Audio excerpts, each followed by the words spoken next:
Just imagine మీరు మీ ఫ్యామిలీతో video call మాట్లాడుతున్నారు, లేదా మీ ఫ్రెండ్స్తో సరదాగా రీల్స్ షేర్ చేసుకుంటున్నారు.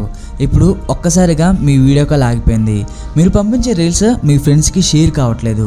సరే ఈ యాప్లో ఏదో గ్లిచ్ ఉందనుకొని యూట్యూబ్ ఓపెన్ చేశారు, కానీ ఆ బఫరింగ్ సింబల్ తిరుగుతూ ఉంది తప్ప వీడియో మాత్రం లోడ్ అవ్వట్లేదు. మీకు పేషెన్స్ తగ్గిపోతూ ఉంది. ఫోన్ స్విచ్ ఆఫ్ చేసి ఆన్ చేస్తున్నారు, ఏరోప్లేన్ మోడ్ ఆన్ చేసి ఆఫ్ చేస్తున్నారు, మొబైల్ నుంచి సిమ్ తీసి ఏదేదో చేస్తున్నారు. సరే ఇప్పుడు మీకు నిజం తెలిసింది. అదేంటంటే ఇక మీద సోషల్ మీడియా యాప్స్ అవి పర్మనెంట్గా ఓపెన్ అవ్వవు అని. వామ్మో, ఇది ఊహించుకోవడానికే మనకి ధైర్యం రావట్లే కదా. ఇప్పుడు కొంచెం ధైర్యం తెచ్చుకొని నిజంగానే ఇలా జరిగితే ఎలా ఉంటుందో తెలుసుకుందాం. ఇక ఏమాత్రం లేట్ చేయకుండా రండి సోషల్ మీడియా లేని ప్రపంచంలోకి వెళ్ళి ఎలా ఉంటుందో చూద్దాం.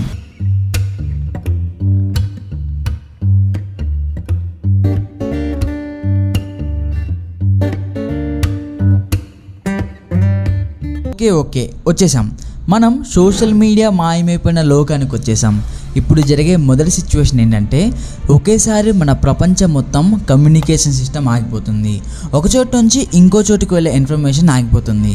ఈ జనరేషన్లో most of the companies and చిన్న చిన్న ఇండస్ట్రీస్ కానివ్వండి, వాళ్ళకి సంబంధించిన ఇన్ఫర్మేషన్ని షేర్ చేసుకోవడానికి social media like WhatsApp business etcetera అని యూజ్ చేస్తున్నారు.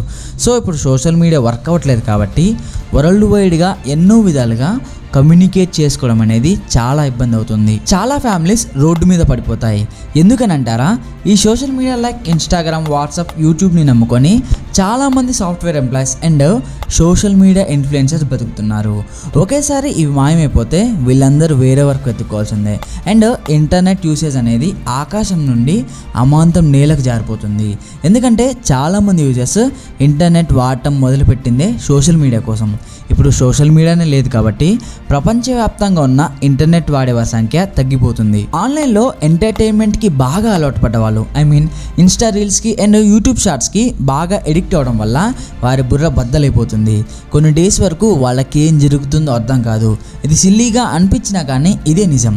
ఇక్కడ మనం అర్థం చేసుకోవాల్సిన ఇంకొక విషయం ఏంటంటే సోషల్ మీడియా అనేది మనందరి మధ్య ఉన్న ఒక అడ్డుగోడను తీసేసి పబ్లిక్ అందరినీ ఒక ప్లాట్ఫామ్కి స్టిక్ అయ్యేలా చేసింది.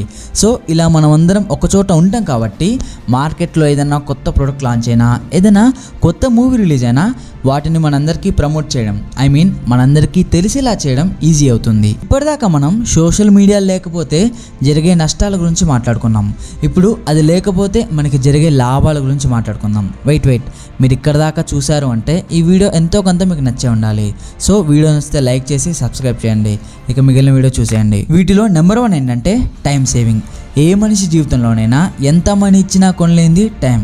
ఆ టైంనే మనం సోషల్ మీడియా యూజ్ చేయడం కోసం యావరేజ్గా డేకి 1.5 hours స్పెండ్ చేస్తున్నాం. అంటే జీవితకాలం మొత్తంలో 6 years 8 months సోషల్ మీడియాలోనే స్పెండ్ చేస్తున్నాం. ఇప్పుడు సోషల్ మీడియా మాయమైపోయింది కాబట్టి ఈ టైంని మనం ఉపయోగపడే వాటి మీద స్పెండ్ చేయొచ్చు. లేదు ఎలాగైనా టైం వేస్ట్ చేయడమే మా పని అనుకుంటే మీ ఇష్టం. ఇలా మనం సోషల్ మీడియాకి దూరంగా ఉండటం వల్ల మన మెంటల్ హెల్త్ ఇంప్రూవ్ అవుతుంది. ఎందుకంటే సోషల్ మీడియాలో మనం పెట్టే స్టోరీస్కి మరియు పోస్ట్లకు వచ్చే లైక్స్ అండ్ ఫాలోవర్స్కి ఇండైరెక్ట్గా మనం ఒక ఫేక్ సాటిస్ఫాక్షన్కి అలవాటు పడిపోయాం. మన లైఫ్ని సోషల్ మీడియాలో కలర్ఫుల్గా కనపడే వాళ్ళతో కంపేర్ చేసుకుంటూ మన వాళ్ళు ఇచ్చే రిప్లైల కోసం వెయిట్ చేసుకుంటూ ఒక డిప్రెస్డ్ స్టేట్కి వెళ్తున్నాం. సో ఈ సోషల్ మీడియా లేకపోతే ఇవేం ఉండవు కాబట్టి మన మెంటల్ హెల్త్ ఇంప్రూవ్ అయ్యే ఛాన్స్ ఎక్కువగా ఉంటుంది. ఇంకోటి క్వాలిటీ ఆఫ్ స్లీప్ ఇంప్రూవ్ అవుతుంది. మీకు తెలుసు మనలో చాలామంది నైట్ పడుకునే ముందు మొబైల్ యూజ్ చేయందే నిద్రపోరు. మ్యాక్సిమం ఇన్స్టాగ్రామ్లో చాటింగ్ చేసుకుంటూనో ఇంకేవో వీడియోస్ చూసుకుంటూనే ఉంటారు. అవి ఏంటి అని నన్ను అడగండి. ఇలా నైట్ మనం సోషల్ మీడియాలో మనకి బాధ, జెలసీ కలిగించే వాటిని చూడటం వల్ల అండ్ వినటం వల్ల తెలియకుండా మనలో యాంగ్జైటీ లెవెల్స్ ఇంక్రీజ్ అవుతాయి. సో ఇప్పుడు సోషల్ మీడియా లేదు కాబట్టి నిద్రపోయే ముందు ఏం చేయాలో తెలియక మన ఫ్యామిలీ వాళ్ళతో టైం స్పెండ్ చేసి హ్యాపీగా నిద్రపోతాం. ఈ ఊహ ఎంత బాగుందో కదా. అయితే ఈరోజు ఒకసారి దీన్ని ట్రై చేయండి. నెక్స్ట్, ఫేక్ న్యూస్ అనేది స్ప్రెడ్ అవ్వడం తగ్గుతుంది. ఇక్కడ మనం ఒప్పుకోవాల్సిన నిజం ఏంటంటే సోషల్ మీడియా వల్లనే ఈ ప్రపంచంలో ఎక్కడేం జరుగుతుందో తెలుస్తుంది. బట్ ఇక్కడ పాయింట్ ఏంటంటే మంచి కన్నా ఎక్కువ చెడే మరియు నిజం కన్నా ఎక్కువ అబద్ధమే త్వరగా స్ప్రెడ్ అవుతుంది. ఫర్ ఎగ్జాంపుల్ లాస్ట్ ఇయర్లో జరిగిన హిజాబ్ ఇష్యూ అయినా, అగ్నిపత్ ఇష్యూ అయినా ఎక్కువ స్ప్రెడ్ అవ్వడానికి మెయిన్ కారణం సోషల్ మీడియా. ఇప్పుడు మనం సోషల్ మీడియా లేని ప్రపంచంలో ఉన్నాం కదా, ఇప్పుడు ఇలాంటి న్యూస్ స్ప్రెడ్ అయ్యే ఛాన్స్ తక్కువే. అండ్ ఇప్పుడు వరల్డ్ వైడ్గా జరిగే యాక్సిడెంట్స్ పర్సంటేజ్ తగ్గిపోతుంది. ఎందుకంటే 2021 అక్టోబర్లో జరిగిన ఒక సర్వే ప్రకారం ఒక ఇయర్లో జరిగే యాక్సిడెంట్స్లో 23% యాక్సిడెంట్స్ మొబైల్ని యూజ్ చేస్తున్నప్పుడే జరిగాయంట. ఇప్పుడైతే యాక్సిడెంట్ జరిగే పర్సంటేజ్ తగ్గిపోయే ఛాన్స్ ఉంది. ఇంకా ఫైనల్గా మనుషుల మధ్య ఉండే దూరం, ఎస్పెషల్గా ఫ్యామిలీస్ లైక్ మనకి మన పేరెంట్స్ మధ్య ఉండే దూరం తగ్గిపోతుంది. మీరే అబ్జర్వ్ చేయండి, మీ డాడీ ఈవినింగ్ డ్యూటీ పూర్తి చేసుకుని వచ్చాక మీరు ఎప్పుడు మీ డాడీతో మాట్లాడారు? ఆ టైంలో మీరు ఖచ్చితంగా మొబైల్లో యూట్యూబ్ చూడడమో ఫ్రెండ్స్తో చాటింగ్ చేయడమో చేస్తూ ఉంటారు. 24 గంటలు ఇంట్లో ఉండే మీ అమ్మతో ఎంతసేపు టైం స్పెండ్ చేస్తున్నారు ఆలోచించండి. ఖచ్చితంగా మీరు ఆ టైంలో కూడా సోషల్ మీడియాలోనే టైం స్పెండ్ చేస్తూ ఉంటారు. ఇప్పటి నుంచి మన వాళ్ళతో కొంచెం ఎక్కువ టైం స్పెండ్ చేసే అవకాశాలు ఉన్నాయి. ఇలా చెప్పుకుంటూ పోతే సోషల్ మీడియా లేకపోతే ఎన్నో అడ్వాంటేజెస్ ఉన్నాయి, అలాగే డిసడ్వాంటేజెస్ కూడా ఉన్నాయి. ఇక్కడ నేను చెప్పాలి అనుకుంటుంది ఏంటంటే, అది లేకపోతే మన లోకం మొత్తం ఎలా ఉంటుంది, అది మనకి ఎలా ఎఫెక్ట్ అవుతుందని తెలియచేయడానికి. హోప్ ఈ వీడియోలో వీటి గురించి మీకు తెలిసిందని అనుకుంటున్నాను.